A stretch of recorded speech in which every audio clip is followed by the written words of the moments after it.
بسم الله.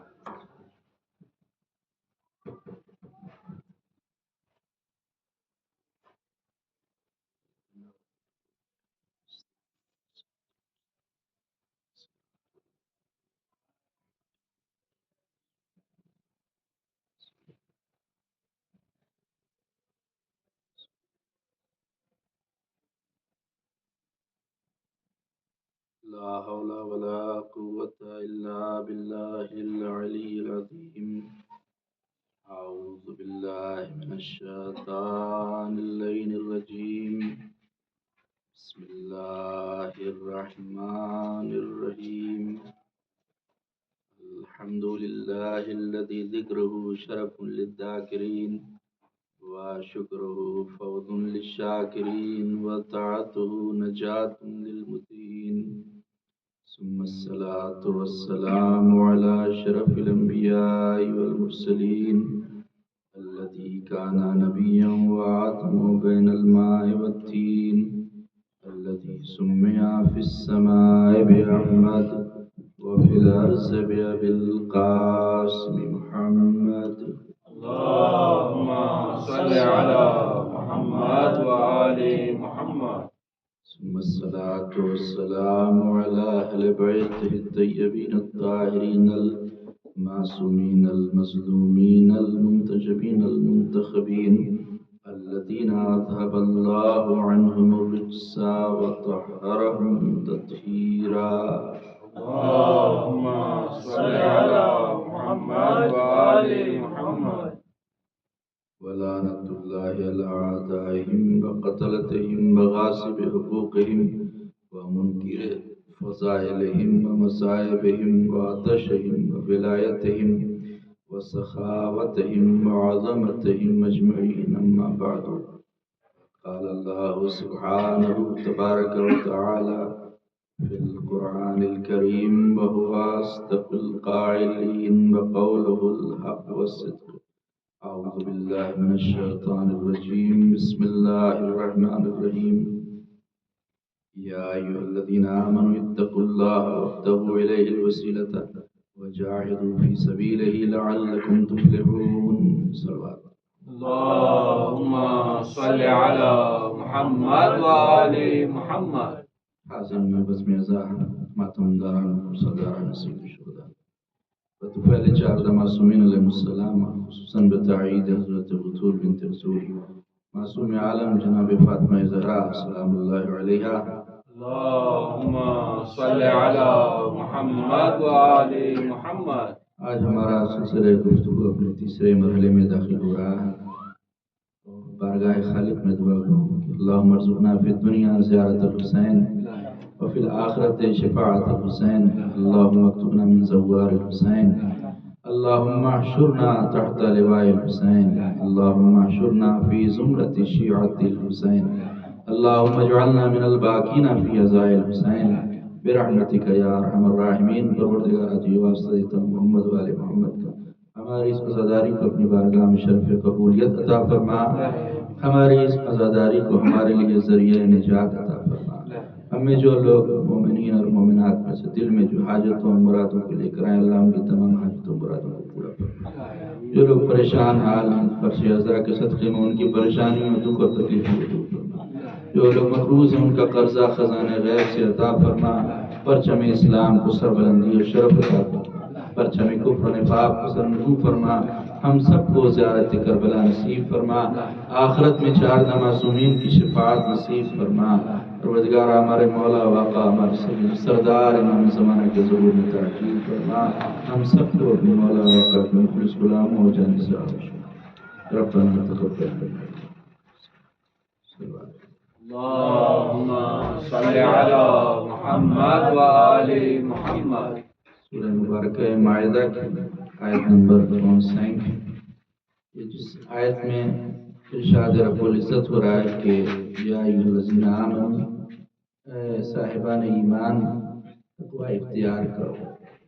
اس کا مطلب یہ ہے کہ اگر کوئی صرف ایمان لے آئے تو یہ انف نہیں ہے، کافی نہیں. ایمان کے بعد ضروری ہے کہ خوف خدا بھی اپنے اندر پیدا کرے۔ ایمان کے بعد دوسرے نمبر پر تقویٰ ہے، یا ایھا الذین آمنوا اتقوا اللہ، اور اس کے فوراً بعد اگر کوئی تقویٰ لے آئے، عمل صالح کر لے، تو یہ عمل صالح کرنا بھی انسان کے لیے نجات دلانے والا نہیں ہوگا۔ اگر ایمان ہے اور تقویٰ ہے تو تیسری چیز جو اللہ نے فرمائی وہ وابتغوا الیہ الوسیلہ، کہ خدا تک پہنچنے کے لیے وسیلہ ڈھونڈو، وسیلہ تلاش کرو۔ وسیلہ بنانے کا حکم نہیں ہے، وسیلہ تلاش کرنے کا حکم ہے کہ وسیلہ تلاش کرو۔ تو تلاش اس چیز کو کیا جاتا ہے جو پہلے سے موجود ہو، جو پہلے سے موجود ہے اس چیز کو لوگ تلاش کرتے ہیں۔ تو اس کا مطلب یہ ہے کہ وسیلہ پہلے سے موجود ہے، تلاش کرنے کی ذمہ داری ہماری ہے کہ ہم وسیلے کو تلاش کریں کہ اللہ نے کسے وسیلہ بنایا ہے۔ اب ایمان لے آئے، تقویٰ بھی آ گیا اور وسیلہ بھی اختیار کر لیا، تو کیا انسان کامیاب ہو جائے گا؟ کیا انسان کو نجات مل جائے گی؟ تو جواب نہیں۔ ان تین چیزوں کے بعد بھی انسان کو کامیابی نہیں ملے گی، نجات نہیں ملے گی، بلکہ چوتھی چیز خدا نے فرمایا وَجَاهِدُوا فِي سَبِيلِهِ، اور خدا کی راستے میں جہاد بھی کرنا ہوگا۔ اگر یہ تینوں چیزیں ہیں لیکن میدان سے بھاگ جا رہا ہے کوئی، تو یہ تینوں چیزیں کارآمد نہیں ہوں گی، وہ شخص نجات یافتہ نہیں ہوگا جب تک کہ میدان جنگ میں ڈٹ کر لڑے نہیں، جب تک دشمن کے مد مقابل میں کھڑا نہ ہو تب تک انسان کامیاب نہیں ہوگا، نجات یافتہ نہیں ہوگا۔ تو یہ چاروں چیزیں ہونا ضروری ہیں نجات کے لیے۔ جب یہ چاروں چیزیں جمع ہو جائیں گی تو وہ انسان نجات یافتہ ہوگا۔ تو پیغمبر اسلام نے اپنی زندگی میں جو کچھ پیغمبر اسلام سے پوچھا گیا وہ بھی پیغمبر اسلام نے بتایا، اور جو پیغمبر اسلام سے نہیں پوچھا گیا وہ بھی پیغمبر اسلام نے اپنی امت کو بتا دیا۔ پیغمبر اسلام نے یہ بتا دیا کہ نماز پڑھو، روزہ رکھو، حج کرو،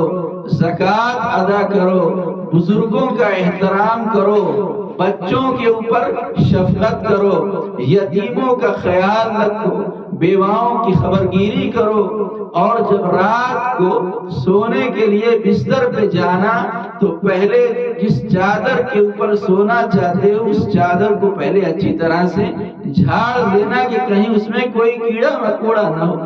اسی طرح سے اگر رات میں پانی پی رہے ہو تو پہلے پانی میں دیکھ لینا کہ کہیں اس کے اندر کوئی کیڑا تو نہیں ہے، کیونکہ رات میں ممکن ہے پانی کے اندر کوئی نقصان دہ کیڑا ہو۔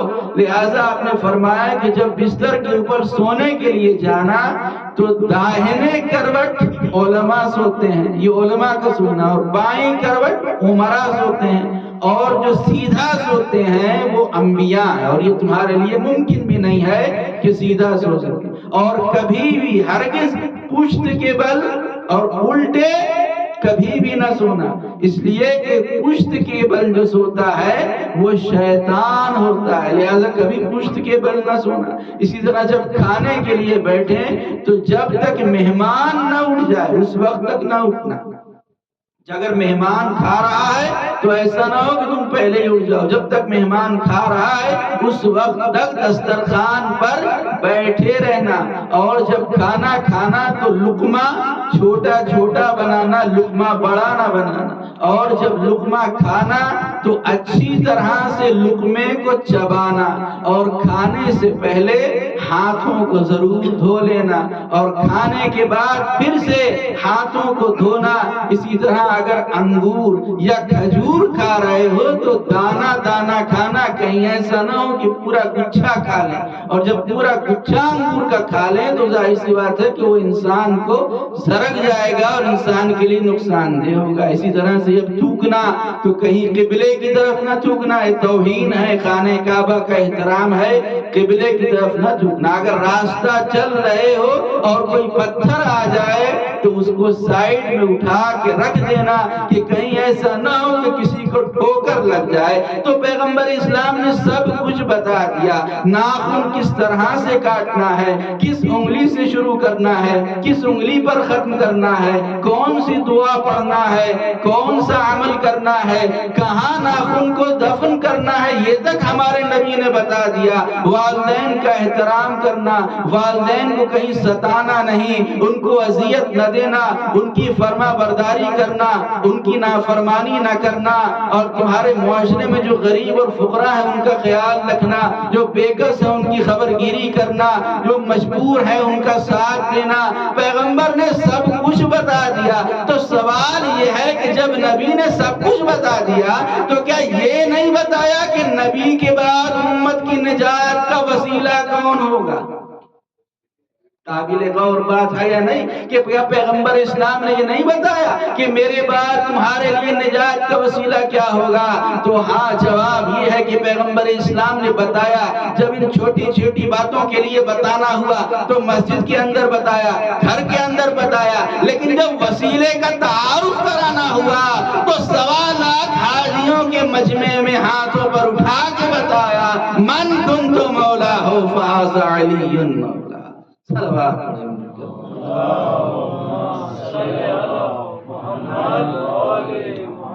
دونوں چیزیں پیغمبر اسلام نے کی یہاں پر، ایک تو بتایا بھی زبان سے اور دوسرے دکھایا بھی کہ اگر کوئی بہرا ہے سن نہیں سکتا ہے تو دیکھ لے، اور اگر کوئی اندھا ہے تو سن لے۔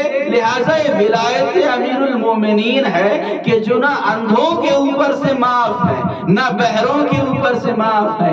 اندھوں کے لیے بھی ضروری ہے کہ اگر اعمال خدا تک پہنچانا چاہتا ہے تو ان کو وسیلہ بنائے، بغیر ان کے وسیلے کے کوئی عمل اللہ تک پہنچنے والا نہیں ہے۔ لہٰذا اللہ پیغمبر اسلام نے اپنی زندگی میں بتا دیا کہ اگر کوئی وسیلہ ہے خدا تک پہنچنے کا میرے بعد تو یہ علی ہیں۔ اسی طرح در سیدہ پر آیت تطہیر کے نزول کے 6 مہینے تک پیغمبر اسلام در شہزادی کونین پر جاتے رہے اور سلام کرتے رہے کہ السلام علیک یا اہل بیت النبوہ و معدن الرسالہ و مختلف الملائکہ۔ اے اہل بیت رسالت تمہارے اوپر سلام ہو، اے نبوت کی کام تمہارے اوپر سلام ہو، اے وہ در کہ جہاں آسمان سے فرشتوں کا نزول ہوتا ہے اس در پر سلام ہو۔ نبی نے بتا دیا اگر میرے بعد نجات چاہیے تو یہ در اہل بیت ہے کہ جو میرے بعد نجات دلانے والا در ہے۔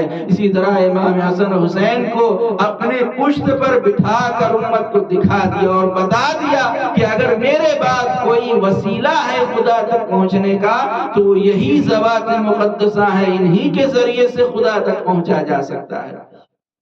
تو اعلیٰ کے ہوتے ہوئے ادنا کی اہمیت کم ہوتی ہے۔ ایک یہ اصول ہے کہ جب بھی کوئی افضل موجود ہو تو مفضول کی جو اہمیت ہے وہ کم ہو جاتی ہے۔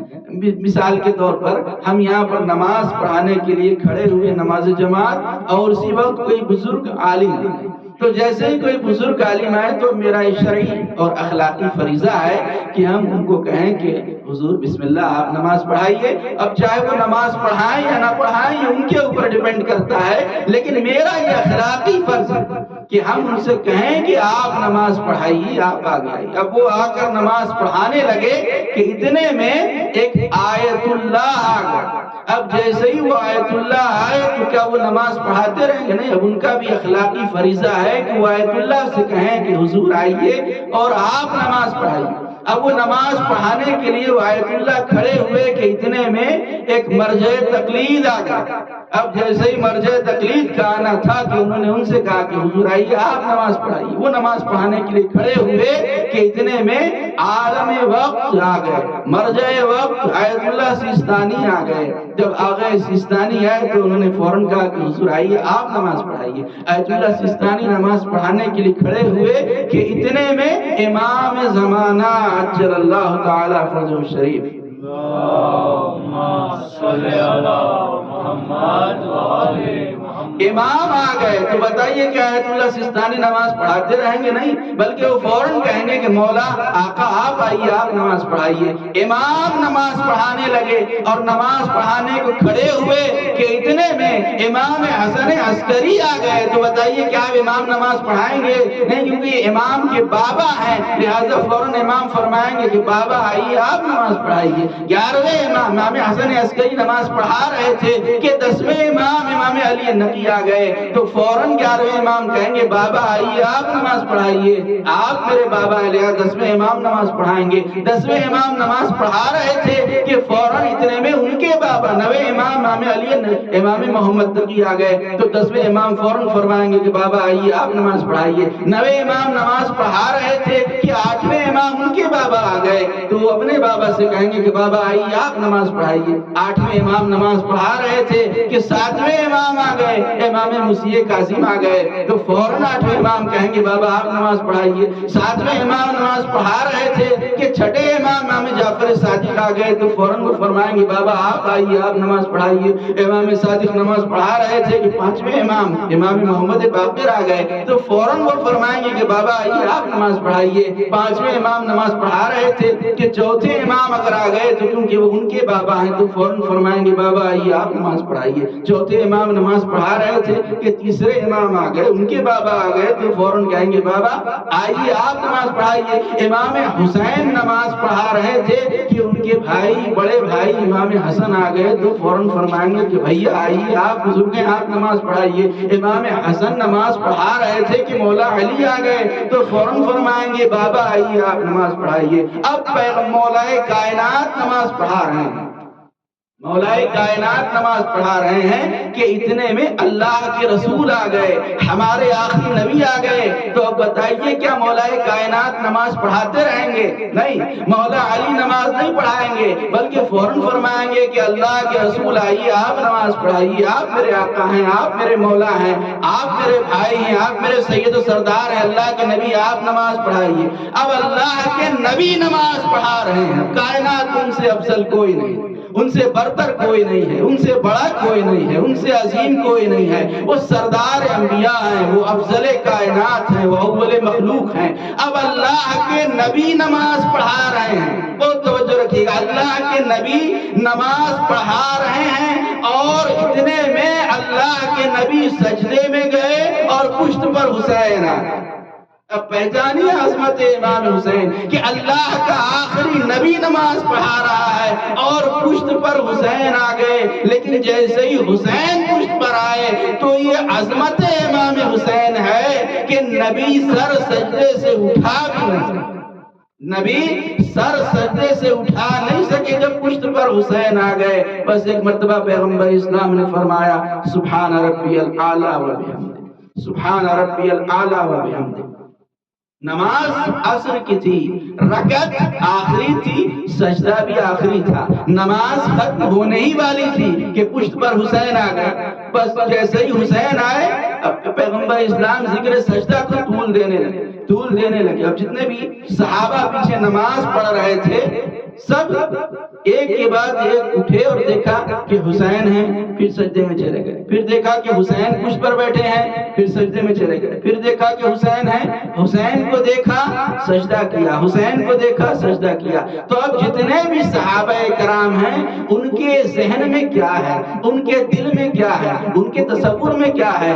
زبان سے کہہ تو رہے ہیں سبحان ربی الاعلی و بحمدہ، سبحان ربی الاعلی و بحمدہ، لیکن ذہن میں یہ ہے کہ حسین ابھی بھی پشت رسول پر بیٹھے ہیں۔ سبحان ربی الاعلی و بحمدہ، حسین پشت رسول کے اوپر بیٹھے ہیں۔ تو بتائیے جو لوگ کہتے ہیں کہ غیر اللہ کا خیال اگر نماز میں آ جائے تو نماز باطل ہو جاتی ہے، تو صحابہ کی اس دن کی نماز کا کیا ہوگا؟ اچھا پیغمبر اسلام کی نماز کا حکم بتائیے کہ پیغمبر اسلام زبان سے کہہ تو رہے ہیں کہ سبحان ربی الاعلی و بحمدہ، لیکن دل میں یہ خیال ہے کہ حسین ابھی پشت پر بیٹھے ہوئے ہیں۔ سبحان ربی الاعلی و بحمدہ، حسین ابھی پشت پر بیٹھے ہیں۔ سبحان ربی الاعلی و بحمدہ، حسین ابھی پشت پر بیٹھے ہیں۔ تو پیغمبر زبان سے کہہ تو رہے ہیں سبحان ربی الاعلی و بحمدہ، لیکن پیغمبر اسلام کے دل میں خیال یہ ہے کہ حسین پشت کے اوپر بیٹھے ہیں تو اب مومنین فیصلہ کریں، مسلمان فیصلہ کریں کہ صحابہ کی نماز، پیغمبر کی نماز، اس دن کی نماز کیا باطل ہو گئی یا نماز صحیح ہے؟ اچھا کوئی جھوٹی سے جھوٹی روایت میں بھی یہ نہیں ملتا کہ پیغمبر اسلام نے دوبارہ نماز پڑھائی۔ جب اس نماز کو تمام کیا تو کیا پیغمبر اسلام نے دوبارہ نماز پڑھائی؟ نہیں، کسی روایت میں یہ نہیں ملتا کہ پیغمبر اسلام نے دوبارہ نماز پڑھائی تو اب دو ہی فیصلے رہ جاتے ہیں، یا یہ مانے کہ صحابہ اور رسول کی نماز باطل ہو گئی، یا یہ مانے کہ حسین کا خیال آنے سے نماز باطل نہیں ہوتی، نماز کو معراج حاصل ہو جاتی ہے۔ صلوات علیہ اللہم صلی علی محمد وآل محمد۔ تصور حسین اگر نہ، اس لیے یہ مسئلہ شرعی بھی ہے کہ اگر دنیا کے کسی غم پر آپ نماز پڑھنے کھڑے ہوئے اور دنیا کا کوئی غم، کوئی تکلیف یا کسی کی موت یاد آ گئی اور رونے لگے نماز میں، تو اس طرح سے زور سے اگر نماز میں کوئی رونے لگے تو نماز باطل ہو جاتی ہے، نماز ٹوٹ جائے گی۔ اگر دنیا کا خیال کر کے، دنیا کے غم کا تصور کر کے رونے لگے، لیکن اگر نماز میں کربلا والوں کی مصیبت کو یاد کر کے رونے لگے تو نماز کا ثواب اور بڑھ جاتا ہے، نماز اور زیادہ اہمیت کی حامل ہو جائے گی اگر کربلا والوں کو یاد کر کے نماز میں رونے لگے۔ اب دیکھیں یہاں پر کچھ لوگ ہیں جو یہ بھی ٹکراتے ہیں کہ عزاداری افضل ہے کہ نماز افضل ہے۔ نماز کو افضل سمجھنا چاہیے یا عزاداری کو افضل سمجھنا چاہیے؟ افضل کون ہے، مفضول کون ہے، اعلیٰ کون ہے، کمتر کون ہے؟ نماز یا عزاداری؟ نماز یا عزاداری؟ تو دیکھیں پیغمبر اسلام نے یہاں پر جواب دے دیا کہ نماز اور عزاداری کو کبھی ٹکرانا نہیں۔ پیغمبر نماز بھی پڑھ رہے ہیں، پشت پر حسین ہیں تو حسین سے محبت بھی کر رہے ہیں، ایک ہی وقت میں نماز بھی ادا کر رہے ہیں، حسین سے محبت بھی کر رہے ہیں، دونوں چیزیں ساتھ ساتھ ہیں۔ نہ نماز کو عزاداری سے ٹکرایا جا سکتا ہے، نہ عزاداری سید الشہداء پر نماز سے ٹکرایا جا سکتا ہے۔ پیغمبر اسلام ذکر سجدہ کو طول دیتے جا رہے ہیں، سبحان ربی الاعلیٰ و بحمدہ، سبحان ربی الاعلیٰ و بحمدہ۔ میں کہوں گا یا رسول اللہ، اگر کوئی دنیا کا عام انسان ہوتا، دنیا کا کوئی نانا ہوتا تو کیا کرتا؟ نماز ختم ہوئی تو فوراً ڈانٹتا، فوراً کہتا بچے کو کہ تم کتنے بدتمیز ہو کہ نماز کی حالت میں میرے اوپر آ کر بیٹھ گئے، نماز میں تم نے ڈسٹرب کر دیا۔ لیکن بتائیے کیا پیغمبر اسلام نے کچھ ایسا کیا؟ پیغمبر اسلام نے امام حسین کو کچھ ایسے الفاظ کہے؟ نہیں، پیغمبر اسلام نے کچھ نہیں کہا۔ میں کہوں گا یا رسول اللہ، آپ نماز پڑھا رہے تھے، حسین پشت پر آ گئے، آپ اٹھ جاتے، حسین کو گر جانے دیا ہوتا پشت سے تو عجب نہیں۔ پیغمبر اسلام آواز دیں، اگر حسین تنہا ہوتے تو میں اٹھ جاتا سجدے سے، لیکن حسین تنہا نہیں تھے، حسین کے ساتھ نماز بھی تھی، حسین کے ساتھ روزہ بھی تھا، حسین کے ساتھ حج بھی تھا، حسین کے ساتھ زکات بھی تھا۔ اگر میں اٹھ جاتا تو صرف حسین نہیں گرتے، قیامت تک کے لیے نماز بھی گر جاتی، روزہ بھی گر جاتا، حج بھی گر جاتا، زکات بھی گر جاتا۔ اسی لیے تو شاید نے کہا کہ ہزاروں سر ہیں نمازیں جنہیں بچاتی ہیں، نماز کو جو بچا لے وہ سر حسین کا ہے۔ ہزاروں سر ہیں نمازیں جنہیں بچاتی ہیں، نماز کو جو بچا لے وہ سر حسین کا ہے۔ اور یزیدیت جو کہیں منہ چھپا کے روتی ہے، خدا کا خوف نہیں، اس کو ڈر حسین کا ہے، خدا کا خوف نہیں، اس کو ڈر حسین کا ہے۔ لہٰذا یہ امام حسین علیہ السلام ہیں کہ جو پوری شریعت کے بچانے والے ہیں۔ تو پیغمبر اسلام نے یہ تعارف کرایا کہ اگر وسیلے کو پہچاننا ہو تو یہ ہے جو وسیلہ ہے خدا کی ذات تک پہنچنے کے لیے۔ پیغمبر اسلام منبر پر ہیں کہ صحابہ کرام کا مجمع لگا ہوا ہے کہ اتنے میں امام حسین کی ابھی بچپنا ہے امام کا، چلے مسجد کے دروازے سے داخل ہوئے اور چلتے چلتے عبا کے دامن میں آپ کا پیر الجھا اور آپ زمین کی طرف جھکے کہ پیغمبر اسلام کی نظر پڑی، خطبہ دے رہے تھے،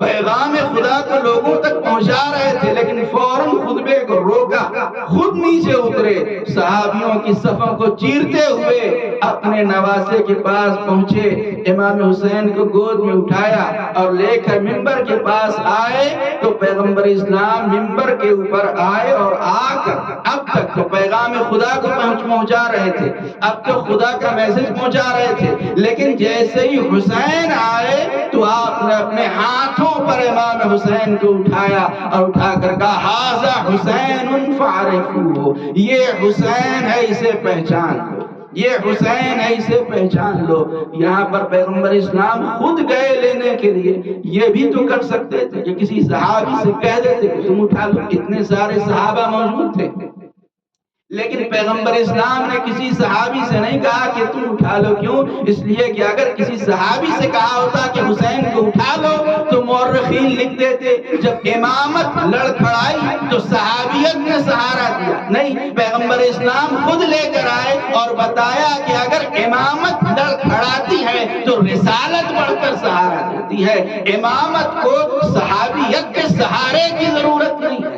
تو سید الشہداء کی یہ عظمت ہے کہ پیغمبر اسلام نے اپنی زندگی میں بار بار تعارف کرایا کہ یہ حسین ہے، اسے پہچان لو، اور یہ حسین ہے کہ جو خدا کی ذات تک پہنچنے کے لیے بہترین وسیلہ ہے۔ یہ محرم کا مہینہ ہے، اگر کوئی خدا تک پہنچنا چاہتا ہے، اپنے گناہوں کی مغفرت چاہتا ہے، توبہ کرنا چاہتا ہے، تو توبہ اگر کرنا ہے تو ان کے وسیلے سے توبہ کرے۔ جس طرح سے سید الشہداء کو وسیلہ بنا کر حر نے توبہ کی، حر نے کس طرح سے توبہ کیا؟ حر خطا بہت بڑی تھی حر کی، لیکن کس طرح سے حر نے توبہ کیا ہے؟ اس کے لیے سرور نواب لکھنوی نے کہا کہ جب شبتہ سحر حر کا نظریہ بدل گیا، جب شبتہ سحر حر کا نظریہ بدل گیا، سرور کی راہ روکنے والا بدل گیا، آیا تھا جنگ کرنے کو حر اور کیا جہاد، میدان تو وہی رہا، خیمہ بدل گیا، میدان تو وہی رہا، خیمہ بدل گیا۔ آپ دیکھیں قرآنی واقعہ ہے کہ جب حضرت یعقوب کے بیٹوں کو یہ احساس ہوا کہ انہوں نے حضرت یوسف کے ساتھ بڑی زیادتی کی، تو سارے بیٹے اپنے باپ حضرت یعقوب کے پاس آئے اور آ کر کہا کہ بابا ہمارے لیے اللہ سے آپ مغفرت کو طلب کیجئے کہ اللہ ہم سب کو معاف کر دے، ہم نے یوسف کو بڑا ستایا ہے، ان کو کنویں میں ڈالا ہے، ان کو بڑا پریشان کیا۔ تو دیکھیں حضرت یعقوب نے کیا جواب دیا، قرآن بھی اس کو نقل کرتا ہے، سوف استغفر لکم ربی، میں تمہارے لیے، سین اور سوفا دو لفظ ہے عربی میں، مستقبل کے لیے، استقبال کے لیے دو لفظ ہے، سین ہے آئندہ قریب کے لیے، سوفا ہے آئندہ بعید کے لیے۔ جناب یعقوب نے کہا میں اللہ سے استغفار کروں گا لیکن کچھ دنوں کے بعد، آئندہ بعید میں توبہ کروں گا تمہارے لیے، اللہ سے استغفار کروں گا لیکن کچھ دنوں کے بعد کروں گا۔ تو یعقوب نے کہا میں تمہارے لیے استغفار کروں گا لیکن کچھ دنوں کے بعد، لیکن جب حر امام حسین کے پاس آیا اور آ کر کہا آقا کیا میری خطا معاف ہو سکتی ہے، امام نے سینے سے حر کو لگا لیا اور کہا حر میں نے بھی معاف کیا، میرے خدا نے بھی معاف کیا۔ اور جب حر آیا ہے تو حر کے استقبال کو عباس و اکبر آ گئے، ایک قطرے کے لیے دو سمندر۔ اس طرح سے امام علیہ السلام نے حر کو معاف کیا ہے کہ جب حر کے لشکر سے امام کا سامنا ہوا ہے، امام کے جو لشکر میں جتنے لوگ تھے سب کہنے لگے کہ مولا لگتا ہے کہ ہم کھجور کے پیڑ نظر آ رہے ہیں اور ایسا لگتا ہے کہ ہم کسی گاؤں میں اور کسی شہر میں ہم پہنچ گئے۔ امام نے فرمایا کہ یہ کھجور کے پیڑ نہیں ہیں، یہ نیزہ اور تلوار نظر آ رہے ہیں۔ اور جب قریب پہنچے تو سب کو پتا چلا کہ نگاہ امامت دھوکہ نہیں کھاتی ہے، دشمن کا لشکر ہے۔ امام نے فرمایا دشمن کا لشکر ہے جو ہماری طرف بڑھ رہا ہے۔ جب قریب آئے تو امام نے دیکھا ہے کہ حر کا پورا لشکر ہے، جو حر کمانڈر ان چیف ہے اس لشکر کا، سپہ سالار ہے حر۔ اور جب دیکھا تو سارا لشکر پیاس سے سب کی حالت خراب، جانوروں کی زبانیں نکلی ہوئی ہیں، اور اگر کچھ دیر انہیں پانی نہیں ملا تو پورا لشکر پیاس سے مر جائے۔ دنیا کے کسی مذہب میں بھی دشمن کے ساتھ برے سے برا سلوک جائز، اگر دشمن ہے تو برے سے برا سلوک کر سکتا ہے۔ اگر امام حسین نے ہر کے لشکر کو پانی نہ پلایا ہوتا تو کوئی اعتراض نہیں کر سکتا کہ کیوں پانی نہیں پلایا، لیکن امام علیہ السلام، امام حسین صرف امام ہی نہیں ہے، یہ اس کے بیٹے ہیں کہ جو قاتل کو شربت پلاتا ہے، یہ ساقی کوثر کے بیٹے ہیں۔ جیسے ہی ساقی کوثر کے بیٹے نے دیکھا کہ ہر کا لشکر پیاسا ہے، فوراً جناب عباس کو بلایا، جناب علی اکبر کو بلایا، عباس، علی اکبر، ان کو پانی پلاؤ۔ مشکوں کے دہانے کھول دیے گئے، جناب عباس و علی اکبر نے ایک ایک فوجی کو ہر کے پانی پلایا، اور امام کا حکم تھا، کیونکہ جانور کا یہ طریقہ ہے گھوڑے کا کہ جب پانی پیتا ہے تو بار بار منہ کو اٹھاتا ہے۔ امام نے فرمایا تھا جب تک 3 مرتبہ گھوڑا پانی سے منہ نہ اٹھا لے اس وقت تک اس کے سامنے سے پانی نہ ہٹانا۔ سب کو پانی پلایا گیا، سب کو سیراب دیا گیا۔ اسی دوران امام نے دیکھا کہ ایک شخص ہے کہ اتنا پیاسا ہے، اتنا پیاسا ہے کہ پیاس کی وجہ سے مشک رکھی جاتی ہے لیکن وہ پانی پی نہیں پا رہا ہے، تو امام نے اپنے ہاتھوں میں پانی لیا اور چلو میں پانی لے کر اس شخص کو پلایا۔ جب سب کے سب سیر و سیراب ہو گئے تو ایک مرتبہ مولا نے چاہا کہ اب وہاں سے آگے بڑھیں کہ ہر سامنے آ کر کھڑا ہو گیا۔ ہر راستہ روک کر کھڑا ہو گیا۔ امام نے کہا ہر مجھے جانے دے۔ ہر نے کہا مجھے یزید کا حکم ہے کہ میں آپ کا راستہ روک لوں اور آپ کو یہاں سے آگے نہ بڑھنے دوں۔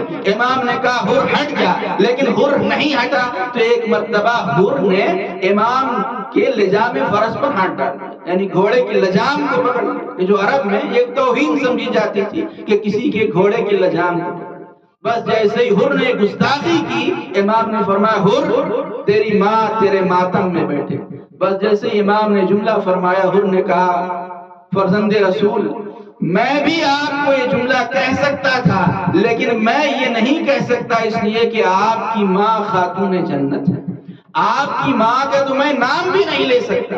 تو ہر دشمن ضرور تھا، ہر یزید کی فوج میں ضرور تھا، لیکن ہر کے اندر اور ہر کے دل میں احترام جناب سیدہ تھا، اور یہی نجات کا باعث بنا کہ کیونکہ ہر کے دل میں شہزادی کونین کا احترام تھا، لہٰذا یہی ہر کے لیے نجات کا سبب بنا۔ اور امام نے ہر کو وہ تحفہ دیا جو کسی شہید کو امام نے تحفہ نہیں دیا، کسی شہید کو امام نے تحفہ نہیں دیا۔ شب عاشور ہے، شب عاشور ہے، ہر ہے کہ جو اپنے گھوڑے کے اوپر بیٹھا ہوا ہے، اور ہر کہ جو اتنے بڑے لشکر کا سالار ہے، اتنا شجاع اور اتنا بہادر ہے۔ آج شب عاشور کسی گہری فکر میں ہر ڈوبا ہوا ہے، کسی بچار میں ڈوبا ہوا ہے کہ اتنے میں جب خیمے میں کھانا لگ گیا تو ہر کا غلام آیا اور آ کر کہتا ہے آقا کھانا لگ گیا، دسترخوان لگ گیا ہے، چلیے۔ ہر نے انکار کیا، کہا جاؤ میں تھوڑی دیر میں آتا ہوں۔ کچھ دیر کے بعد جب نہیں آیا دوبارہ غلام بلانے آیا، لیکن ہر نہیں گیا۔ اتنے میں تھوڑی دیر کے بعد ہر کا بیٹا آیا، ہر کا بیٹا اس کا نام ہے علی، علی ابن ہر۔ ہر کا بیٹا آیا اور ہر کے بیٹے نے بھی آ کر کہا کہ بابا چلیے دسترخوان لگ گیا ہے، کھانا تناول فرمائیے۔ امام علیہ ہر نے اپنے بیٹے علی کو اپنے قریب بلایا اور بلا کر کہا کہ بیٹا ذرا کان لگا کر سنو کہ یہ کیسی آوازیں آ رہی ہیں۔ ہر کے بیٹے نے کہا یہ تو خیام حسینی سے چھوٹے چھوٹے بچوں کی العطش العطش کی آوازیں آ رہی ہیں۔ بس ایک مرتبہ ہر نے کہا بیٹا آل رسول پیاسے ہوں، آل رسول بھوکے ہوں تو میں کیسے کھانا کھا لوں؟ لہٰذا پوری رات ہر کھانا نہیں کھایا، نہ ہر نے پانی پیا ہے، پوری رات اسی طرح پریشانی کے عالم میں گزاری، بے چینی کے عالم میں پوری رات ہر نے گزاری۔ اور جیسے ہی نماز صبح کا وقت آیا، ہر نے پانی لیا کہ وضو کرے کہ ہاتف غیبی کی آواز آئی، ہر تو پانی بہا رہا ہے اور حسین کے خیمے میں چھوٹے چھوٹے بچے پیاسے ہیں۔ بس حر نے وضو کیا، نماز صبح پڑھا، اور نماز پڑھنے کے بعد وہ تیار ہوا کہ اب جہنم سے جنت کی طرف جائے کہ اتنے میں حر کا غلام آیا۔ حر کے غلام نے کہا آقا میں بھی آپ کے ساتھ چلوں گا۔ حر کا بیٹا آیا، وہ بھی حر کے ساتھ ہوا۔ حر کا بھائی آیا، یہ چار لوگ جب چلنے لگے تو حر نے کہا بیٹا کیونکہ میں نے اپنی نظروں سے حسین کی طرف غضبناک نظروں سے دیکھا ہے، میں حسین کا سامنا نہیں کر پاؤں گا، میری آنکھ پر پٹی باندھ دو۔ بیٹے نے آنکھ پر پٹی باندھا اور اس کے بعد حر نے کہا کیونکہ میں نے بہت بڑی خطا کی ہے۔ یہ حر ہی تھا کہ جس نے کربلا تک امام کو گھیر کر کربلا تک لانے والا حر تھا۔ کہتا میری خطا بہت بڑی ہے، میرے دونوں ہاتھوں کو باندھ دو کہ ایسا لگے کہ جیسے مجرم بن کر میں اپنے آقا کی خدمت میں جا رہا ہوں۔ دونوں ہاتھوں کو باندھا گیا۔ بس ایک مرتبہ حر چلا، ادھر سے امام کی نظر پڑی، جیسے ہی امام نے دیکھا کہ حر آ رہا ہے، عباس کو بلایا، علی اکبر کو بلایا، کہا عباس علی اکبر میرا مہمان آ رہا ہے، استقبال کے لیے آگے بڑھو۔ حر کے استقبال کے لیے عباس و علی اکبر آگے بڑھے، بڑے ہی احترام کے ساتھ حر کو مولا کے قریب لایا گیا اور حر کے ہاتھوں پہ جو رسی بندھی تھی اس کو کھولا گیا، حر کی آنکھ کی پٹی کو کھولا، حر نے قدموں پہ سر رکھ دیا اور کہا آقا کیا میری خطا معاف ہو سکتی ہے؟ امام نے گلے سے لگا لیا اور کہا حر میں نے بھی معاف کیا، میرے خدا نے بھی معاف کیا۔ اب لے کر خیمے میں پہنچے، حر کو بٹھایا، مولا نے فرمایا حر ایسے عالم میں میرے مہمان بنے ہو کہ جب میرے پاس پانی بھی نہیں ہے کہ میں تمہارے سامنے پانی پیش کروں۔ حر نے کہا آقا اگر پانی نہیں ہے تو اس میں بھی خطا میری ہے۔ بس اتنے میں جب حر خیمے میں بیٹھا بچوں کے رونے کی آوازیں آئی ہیں، بس فوراً حر نے کہا آقا اب مجھے اذن جہاد دیجئے، مجھے مقتل کی اجازت دیجئے۔ امام نے کہا حر تم تو میرے مہمان ہو، میں تمہیں کیسے اجازت دوں؟ آخرکار سب سے پہلے حر کے بیٹے علی ابن حر کو اذن جہاد ملا۔ حر کا بیٹا مقتل میں آیا، بڑی بہادری کے ساتھ جنگ کی، اور جب جنگ کرتے کرتے کسی نے ایک گرز حر کے بیٹے کے سر پہ مارا، زمین پر آیا، گھوڑے سے زمین پر آیا، حر کو مدد کے لیے پکارا، حر کمر کو تھامے ہوئے بیٹے کی لاش پر پہنچا، لیکن جیسے ہی بیٹے کی لاش کے قریب پہنچا تو کیا دیکھتا ہے کہ حر سے پہلے مولا سید الشہداء حر کی بیٹے کی لاش پر آ گئے ہیں اور اس کے سر کو اپنے زانوں پر رکھے ہیں۔ بس جیسے ہی حر نے یہ منظر دیکھا کہ آقا غلاموں پر ایسا کرم، مولا آپ نے کیوں زحمت کی؟ بس ایک مرتبہ مولا نے ایک جملہ فرمایا حر بوڑھے باپ کو جوان بیٹے کا لاشا نہیں اٹھانا چاہیے۔ میں کہوں گا آقا یہ حر کے بیٹے کا جنازہ ہے، ابھی کچھ ہی گھنٹوں کے بعد گڑی الجوان علی اکبر کا جنازہ ہوگا، جس کو آپ اٹھانے والے ہوں گے کوئی اٹھانے والا نہ ہوگا۔ بس ایک مرتبہ مولا نے حر کے بیٹے کے جنازے کو اٹھایا، خیمے میں لائے، جنازے کو رکھا، کہا بہن اس پر رونے میں کوئی کمی نہ ہو، کہیں حر کو یہ احساس نہ ہو کہ رونے والی ماں نہ تھی۔ جزاکم اللہ خیر الجزا، رونے والی ماں نہ تھی اس لیے کسی نے رویا نہیں۔ صاحب زینب نے حر کے بیٹے کی لاش پر بھی ماتم کیا، اور ایک مرتبہ وہ وقت بھی آیا کہ جب حر نے اذن جہاد طلب کیا، حر میدان میں گیا، بڑی شجاعت اور بہادری کے ساتھ جنگ کیا، اور ایک مرتبہ جب گھوڑے سے زمین پر گرا، مولا آگے بڑھے، مولا کو سلام آخر کیا، مولا آگے بڑھے، اور آگے بڑھنے کے بعد مقتل میں پہنچے، حر کے سر کو اپنے زانوں پر رکھا، کیا دیکھا کہ حر کی پیشانی سے خون بہ رہا ہے، خون رک نہیں رہا ہے، تو آپ نے اپنی جیب سے اپنے ماں کے ہاتھوں کا بنا ہوا رومال نکالا، حر کی پیشانی پر وہ رومال باندھنا تھا کہ خون رک گیا، اور آپ نے فرمایا حر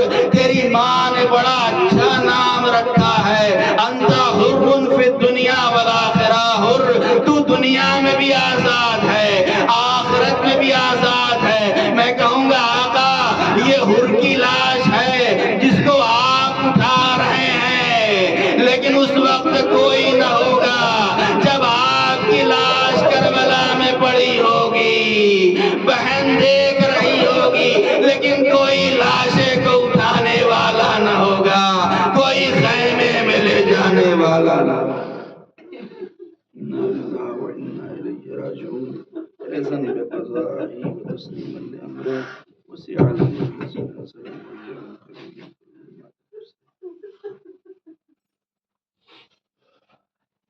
یا حسین یا حسین